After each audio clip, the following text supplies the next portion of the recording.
नमस्कार दोस्तों, आप सबका स्वागत है हमारे चैनल एस्ट्रोवर्ड में। अगर आपने हमारे चैनल को अब तक सब्सक्राइब नहीं किया है तो अभी सब्सक्राइब करें।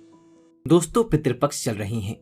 पितृपक्ष में पितरों की आत्मा की संतुष्टि के लिए श्राद्ध और तर्पण की जाती है, जिससे पितृ खुश होकर अपने संतान को आशीर्वाद देते हैं। हिंदू धर्म में मृत्यु के बाद मृत व्यक्ति का श्राद्ध करना बहुत ही जरूरी माना जाता है। माना जाता है कि यदि श्राद्ध ना किया जाए तो मरने वाले व्यक्ति की आत्मा को मुक्ति नहीं मिलती। पितृपक्ष में पूर्वजों की आत्मा की शांति के लिए दान पुण्य, श्राद्ध, तर्पण, पूजा पाठ किए जाते हैं, ताकि हम पर पूर्वजों की कृपा बनी रहे। पितरों को प्रसन्न करने के लिए सबसे ज्यादा जरूरी है श्रद्धा। बिना श्रद्धा के दिया हुआ श्राद्ध पितरों को प्राप्त नहीं होता, उनकी आत्मा को संतुष्टि नहीं मिलती और ना ही उनका आशीर्वाद संतान को प्राप्त होता है। श्रद्धा से पितरों को कुछ अर्पित करना ही श्राद्ध कहलाता है। जिनके पितृ प्रसन्न नहीं होती उन्हें पितृदोष लगता है। उन्हें अनेक प्रकार की परेशानियां, हानियां उठानी पड़ती है। रोग पीड़ाएं पीछा नहीं छोड़ती। घर में आपसी मतभेद बने रहते हैं। कार्यों में अनेक प्रकार की बाधाएं उत्पन्न होती है। इसके साथ ही अकाल मृत्यु का भय बना रहता है। संकट, अनहोनी या अमंगल की आशंकाएं बनी रहती है। संतान की प्राप्ति में विलंब होता है। घर में धन का अभाव भी रहता है। साथ ही अनेक प्रकार के महादुखों का सामना करना पड़ता है। दोस्तों, पितृपक्ष पितरों को प्रसन्न करने की बहुत ही खास दिन होते हैं। इन दिनों में आप एक छोटा सा उपाय करके भी पितरों को प्रसन्न कर सकते हैं और पितृदोष से मुक्ति पा सकते हैं।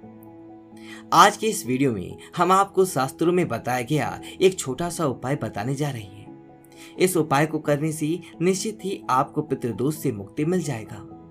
साथ ही आपके कितने भी बड़े शत्रु हों वे भी सब शांत हो जाएंगे। ये उपाय न केवल आपको पितृदोष और शत्रुओं से छुटकारा दिलाएगा, साथ ही शनि दोष और कालसर्प दोष से भी राहत मिलेगा और सभी प्रकार के संकट दूर हो जाएंगे। पितृदोष पितृ आशीर्वादों में बदल जाएगा। दोस्तों, इस उपाय को सही प्रकार से करने के लिए आप हमारे इस वीडियो को एंड तक अवश्य देखें। आगे बढ़ने से पहले आपसे रिक्वेस्ट करते हैं कि वीडियो को लाइक जरूर करिएगा, दोस्तों को शेयर कर दीजिएगा और अभी अपने तक चैनल को सब्सक्राइब नहीं किया है तो चैनल को सब्सक्राइब करके बेल आइकन जरूर दबाइएगा। तो आइए जानते हैं इस उपाय के बारे में। वैसे तो इस उपाय को आप पितृपक्ष में किसी भी दिन कर सकते हैं, लेकिन पितृपक्ष के शुक्रवार, शनिवार और अमावस्या के दिन इस उपाय को अवश्य ही करना चाहिए। उपाय करने के लिए स्नान करके स्वच्छ वस्त्र धारण करें। इसके बाद आप अपने रसोई घर की सफाई करें। फिर आप स्वच्छ जल से आटा गूंथें। आटा आपको बिना नमक मिर्च के गूंथना है। आपको प्लेन आटा गूंथना है। आटा गूंथने के बाद आप सबसे पहले रोटियां बनाएं। हमेशा भोजन बनाते समय पहले रोटी गौ माता के लिए बनानी चाहिए। गौ माता की रोटी बनाने के बाद ही आप परिवार के सभी सदस्यों के लिए रोटी बनाएं। जब परिवार के सभी सदस्यों की रोटी बन जाए तब अंत में आप एक मोटी लोई लें। मोटी लोई का मतलब है कि सारे परिवार के सदस्यों की रोटी बनाने के लिए आप जितनी बड़ी लोई लेती हैं, यानी कि जितना आटा लेती है उससे थोड़ा ज्यादा आटा आपको अंत की रोटी बनाने के लिए लेना है। आटा लेने के बाद आप आटे में थोड़ी सी शक्कर रखें। जैसे पराठे, आलू के पराठे या कचौड़ी बनाते समय फिलिंग भरी जाती है, उसी तरह आपको आटे में 1 चम्मच शक्कर रखनी है और फिर इसकी रोटी बेलकर एक मुट्ठी रोटी सेकनी है। जब यह मीठी रोटी तैयार हो जाए तब आप इस रोटी को एक प्लेट में रख लें और रोटी के ऊपर आप सरसों का तेल लगा दें। अब इस प्लेट को अपने मंदिर के सामने ले जाकर खड़े हो जाएं और भगवान श्री गणेश, भगवान विष्णु, माँ लक्ष्मी जी और पितृदेव को प्रणाम करें और सभी कष्टों और संकटों को दूर करने की प्रार्थना करें। शनि देव को प्रणाम करें और शनि दोष को दूर करने की प्रार्थना करें। पितरों से जाने अनजाने में की गई अपनी सभी गलतियों की क्षमा मांगे और पितृदोष को दूर करने की भी प्रार्थना करें। यमदेव को प्रणाम करें। यमदेव को प्रणाम करने के पश्चात आप उस रोटी को ले जाकर किसी काले रंग के कुत्ते को खिला दें। अगर काले रंग का कुत्ता ना मिले तो आप किसी भी और कुत्ते को किस रोटी को खिला सकते हैं।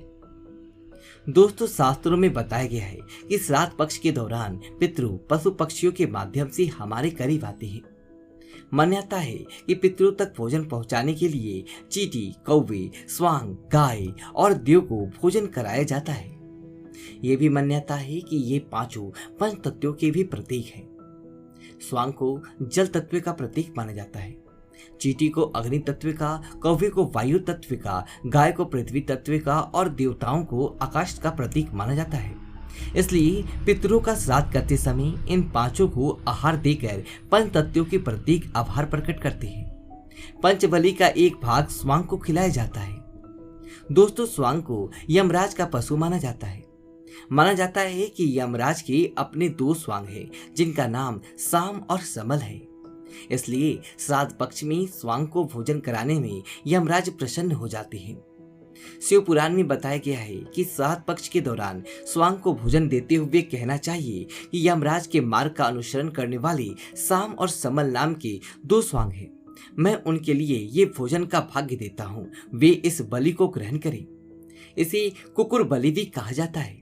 इसलिए आप भी स्वांग को भोजन कराते समय ये बात अवश्य ही बोले कि यमराज के मार्ग का अनुसरण करने वाले स्वांग और समल नाम के दो स्वांग हैं। मैं उनके लिए ये भोजन का भाग्य देता हूँ, वे इस बलि को ग्रहण करें। आपको ये बोलने के बाद ही स्वांग को भोजन कराना है। स्वांग को रोटी देने के बाद आप हाथ जोड़कर स्वांग को प्रणाम करें, यमराज को प्रणाम करें और भैरव भगवान को भी प्रणाम करें। स्वांग को भैरव महाराज का भी सेवक माना जाता है। स्वांग को भोजन कराने से भैरव महाराज प्रसन्न होते हैं और संकटों से भक्तों की रक्षा करते हैं। जो लोग स्वांग को भोजन कराते हैं उन्हें शनिदेव की भी कृपा प्राप्त होती है और शनि दोष से राहत मिलती है। शास्त्रों में बताया गया है कि पितृपक्ष के दौरान पितरों की आत्मा की शांति के लिए, पितृदोष से मुक्ति प्राप्त के लिए, पितरों की प्रसन्नता के लिए स्वांग को मीठी रोटी खिलाएं। ऐसा करने से पितृदोष प्रसन्न होते हैं, पितरों का आशीर्वाद प्राप्त होता है और पितृदोष से मुक्ति मिलती है। स्वांग को इस तरह भोजन कराने से सभी तरह के संकट दूर हो जाते हैं। दोस्तों, हो सके तो पितृपक्ष में रोजाना आपको स्वांग को इस तरह भोजन अवश्य ही कराना चाहिए। स्वांग का बहुत ही महत्व शास्त्रों में बताया गया है। माना जाता है कि स्वांग आपको राजा से रंग और रंग से राजा बना सकता है। स्वांग को रोटी खिलाने से दुश्मन आपसे दूर रहेंगे और स्वांग को प्रतिदिन भोजन देने से जहां दुश्मनों का भय मिट जाता है वहीं व्यक्ति निडर हो जाता है। माना जाता है कि जो व्यक्ति अपने घर में स्वांग को पालते हैं, यानी कि कुत्ते को पालते हैं, कुत्ता उस घर की रोगी सदस्य की बीमारी अपने ऊपर ले लेता है। दोस्तों, स्वांग को भोजन कराते समय इस बात का विशेष ध्यान रखें कि हो सके तो पितृपक्ष में दोपहर के समय, यानी कि दोपहर 12 बजे से 1 बजे के बीच में ही आप स्वांग को भोजन कराएं, क्योंकि यह समय पितरों का समय होता है। इस समय स्वांग को भोजन कराने से पितृ बहुत जल्दी प्रसन्न हो जाते हैं। इस उपाय को करते समय आपको इस बात का भी विशेष ध्यान रखना चाहिए कि आपको स्वांग का कभी भी अनादर नहीं करना चाहिए।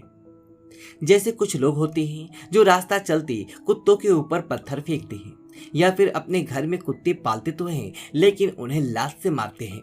ऐसा भूलकर भी नहीं करना चाहिए। जो व्यक्ति ऐसा करता है उसे यमराज और भैरव महाराज नाराज हो जाते हैं। उम्मीद है आपको हमारी ये वीडियो पसंद आई होगी। वीडियो पसंद है वीडियो को लाइक करें और कमेंट बॉक्स में जय शनिदेव लिखिए और हमारे चैनल को सब्सक्राइब करें। धन्यवाद।